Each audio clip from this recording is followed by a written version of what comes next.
Mensagem recebida pelo nosso querido e amado profeta Papa Pedro II, dia 29 de dezembro do ano 2016. É tempo de recolher os que me pertencem. Não há necessidade quando se tem eu sempre ao seu lado. A pessoa que vem se preocupando comigo já é um facho luminoso andando na face da terra. Por isso a Bíblia já diz tudo. Quem soube plantar tem muito a receber. Como é este teu caso, meu filho Papa Pedro II. Os que não aceitam este nome que eu te dei, como dei a Pedro I, o fim deveria vir a ser assim, mas a palavra contigo está, e esta ninguém pode te tirar. Quando se trata de um assunto muito sério, tem que sustentar até o fim. Por isso contigo estou. Por estares um pouco debilitado, não quer dizer nada. Tem mais pessoas que deveriam ajudar pela saúde que têm, mas não movem uma palha. Veja a diferença.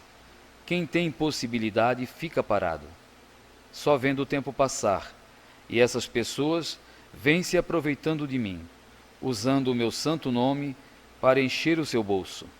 A penalidade para esses será a morte. E tu, meu filho, exemplo estás dando de como se deve fazer para se ter um final feliz. Hoje tu pegas na caneta para escrever o que eu quero, mas tão logo já não vais precisar de mais nada disso. Sim, porque junto estarei por toda a eternidade. Sabem, meus filhos, quando um pai vê no coração de cada um ajudando a evangelizar, são pessoas que vêm em minha direção, que para esses a luz jamais se apagará. No escuro já estão todos esses que vêm escandalizando os meus pequeninos. A condenação para esses é a morte, por não terem mais a minha essência. Sou o que sou, desde o momento em que acreditam em mim e venham a cumprir conforme foi escrito. Por isso, a peneira já vem usando.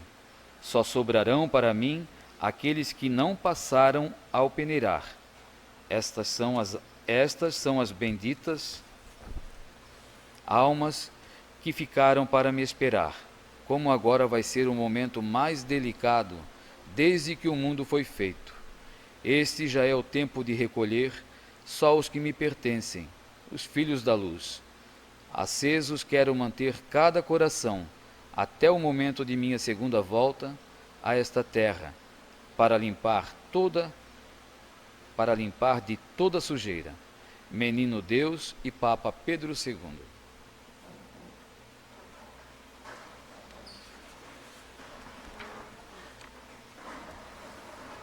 É tempo de recolher os que me pertencem. Essa mensagem, Menino Deus, né? Menino Jesus está falando. Não há necessidade quando se tem eu ao seu lado. Não há necessidade de ficar se preocupando com as coisas do mundo. Basta fazer aquilo que ele pede, basta ser obediente. Tantas mensagens, né? Jesus passou ao profeta através do profeta, né? Para todos nós.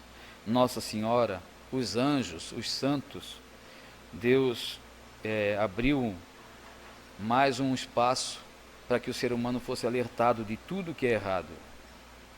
Mas como é difícil aceitar isso. Em uma outra mensagem, Jesus fala: aqueles que se afastaram de ti, meu filho, de mim também se afastaram. Por quê? Não é o profeta em si, a pessoa dele, é Deus. Deus está alertando a humanidade. Então, se a pessoa não aceita a palavra de Deus, por si próprio está se afastando, né? Por isso que ele fala: aqueles que se afastaram de ti, meu filho, de mim também se afastaram. Porque não querem dar ouvido, não têm humildade, né? São pessoas soberbas, que acham que é o que eles pensam que é o certo, e não aquilo que Deus quer. Deus não precisa fazer nada para chamar a atenção das pessoas, ou que as pessoas acreditem nele, para provar, né, que tem que acreditar nele. Ele faz e pronto, ele diz: eu sou o que sou, e deu. Querem acreditar, acreditem, não querem, o problema é seu, mas a condenação é por sua própria vontade, e não Deus que condena. E as pessoas muitas vezes, né, voltam arrependidos, a gente está aqui de braços abertos para receber todos. Não é nós, a família Conceição, é essa obra, é a palavra de Deus que está novamente sendo aberta, os braços para receber todos que querem ouvir a palavra. O Padre está no altar todos os dias, esse alimento que nós precisamos. Quantas pessoas se afastaram? Se a gente for comparar o alimento para o corpo e o alimento para a alma, fica 2, 3 dias sem se alimentar, para ver se já não começa a enfraquecer o corpo. E como é que a alma vai ficar firme? Como é que vai ter resistência, vai ter energia, se as pessoas não buscam mais a Deus? Não buscam mais se alimentar do que é o espiritual, né? Então as pessoas vão enfraquecendo. No linguajar aí da nossa dia a dia, se for comparar, né, a pessoa acha que entra na anorexia, né, que falam, né? E depois não dá mais, mesmo se alimentando, não consegue mais voltar. Depois que pega essa, não sei se isso é uma doença, deve ser, mas que o corpo não recebe mais, né, as proteínas que precisam. Assim deve ser também a oração. Fica aí anos sem fazer uma oração, sem agradecer a Deus. Entra ano e sai ano e as pessoas não vêm dobrar os joelhos. Que não seja aqui, que seja na sua própria casa. Mas dobre o seu joelho, agradeça a Deus pela vida que você tem, pela saúde que você tem. Só o fato de você acordar, abrir os olhos, respirar, já é um motivo para agradecer o dia inteiro. E é um minutinho ali, 15 minutos, né? 10 minutos, 20 minutos, 1 hora, para 24 horas do dia. E Deus dá tudo de graça, nada é cobrado. Sente um pouquinho de falta de ar e vai para o hospital para ver quanto que é pago, quanto sofre para respirar novamente. E a gente acorda, né, dorme, respira sem perceber, acorda, não percebe, está respirando normal. O ar que Deus nos dá, a saúde toda que nós temos, uma família, né, para quem tem a família toda que Deus nos deu, os bens materiais que você também tem, foi Deus que deu, sem Ele nós não somos nada. E as pessoas têm essa arrogância de dizer, né, eu tenho porque eu lutei, eu tenho porque eu trabalhei. Claro que é, mas se Deus não te desse a saúde, você não conseguiria. Então, sempre Deus está por trás de tudo. Tudo que acontece em nossa vida, tudo que está em cima da terra, tudo que é conquistado, Deus está por trás. Se não for Ele, nada se movimenta, nada funciona. E isso nós temos que agradecer, todos os dias. Não dá para deixar passar 1 dia, 2 dias, uma semana. Tem pessoas que vêm aqui, né? Claro, a distância não permite, mas faça na sua casa. Jesus pede para a gente não estar mais nos locais onde Ele não está presente, mas na sua casa é para Ele estar, se você respeitar. Se você tem Ele, né, como o comandante da sua vida. A força maior dentro de si é Ele. Mas para isso você tem que respeitá-lo. Aqui, esse livro, a Palavra Viva de Deus, em outras mensagens, ele diz que é o manual que ficou para todos os filhos da luz, né? Para todos aqueles que acreditam. Nós não ficamos órfãos. Deus nunca deixou o ser humano órfão, né? Sempre suscitou profetas, sempre levantou santos na terra. A Nossa Senhora, quantas vezes, né, em quantos locais vem alertando o povo. Então o ser humano nunca ficou órfão, sempre foi alertado dos erros, mas parece que até isso ainda não é o suficiente. Deus vem repetindo tantas vezes o mesmo assunto, que era para a gente ter colocado na cabeça: não posso fazer isso. Se não pode, não pode. A lei não pode ser revogada, a lei de Deus.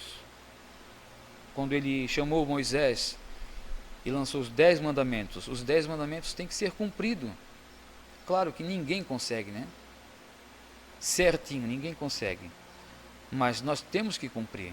Quando Deus fala das vestes, suscitou o profeta para falar mais sobre as vestes. Não deixe, meu filho, de falar, toque sempre nesse assunto. E como é difícil, meu Deus, de a pessoa entender que o homem tem que andar como homem e a mulher tem que andar como mulher. Como é complicado isso na cabeça do ser humano.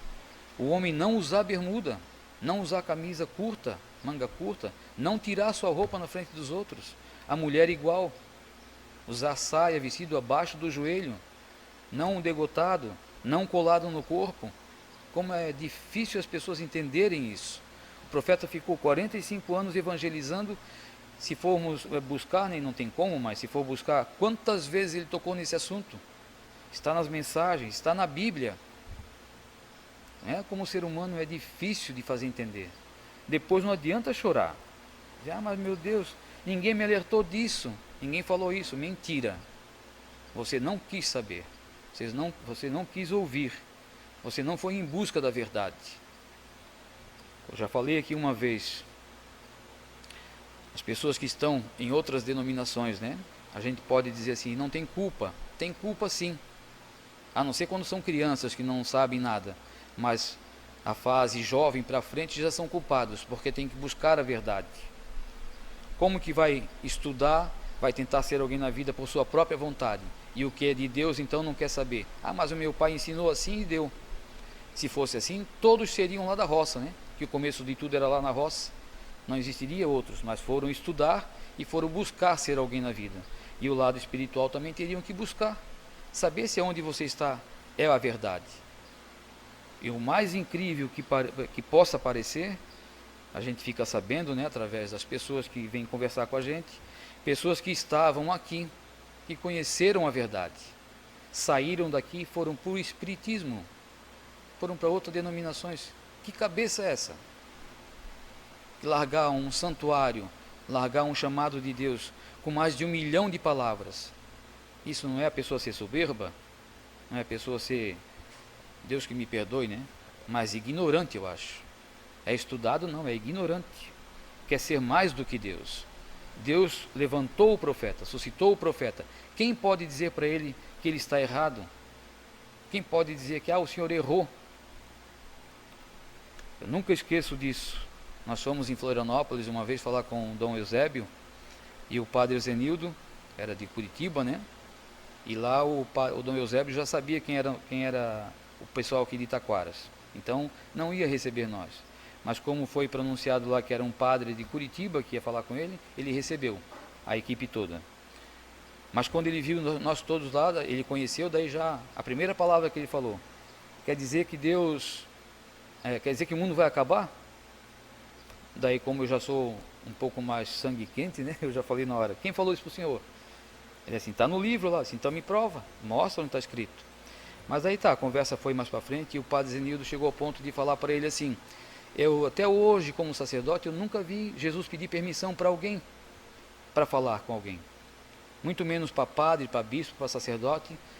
Mas também ele não anda por aí falando besteira pelos cantos, olha, não quer se abaixar nunca. O padre Zenildo falou para ele, eu nunca vi, porque estava falando do profeta que recebia as mensagens, e o bispo questionou que não era verdade, que isso era mentira, era falsidade, e o padre Zenildo falou então, eu nunca vi, nesses anos todos de sacerdote, Jesus pedir permissão para alguém, para algum padre, algum bispo, para falar com alguém, E o Dom Eusébio então na hora respondeu, mas também ele não anda aí falando besteira pelos cantos, falando besteira, Então, o ser humano é muito orgulhoso, é muito soberbo, não admite. Se a humildade fosse em primeiro lugar, acima de tudo o ser humano fosse humilde, todos acreditariam naquilo que Jesus falou, desde lá do começo, desde quando ele levantou os primeiros profetas. Não precisaria ele estar suscitando tantos profetas até os momentos finais. Bastaria o ser humano ser obediente e tudo estaria caminhando de forma correta. Mas não é assim, então a gente, na pequenez que a gente ainda é, muito pequeno, mas se baseando aqui nas mensagens, a gente vai tocar sempre nesse assunto.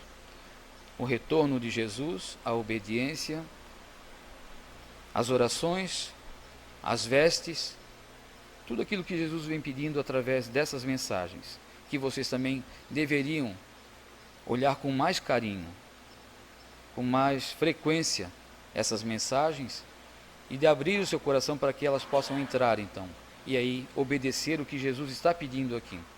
Eu acredito que a caminhada seria bem mais leve para todos. Tenham todos um bom dia. Vamos ficar agora com a bênção do profeta. Em nome da Santíssima Trindade, vocês aqui, os que estão lá fora, com a permissão de Deus, eu vos abençoe a todos, em nome do Pai, do Filho e do Espírito Santo. Amém. Vamos em paz, vamos com Jesus, Maria e José. Bom dia.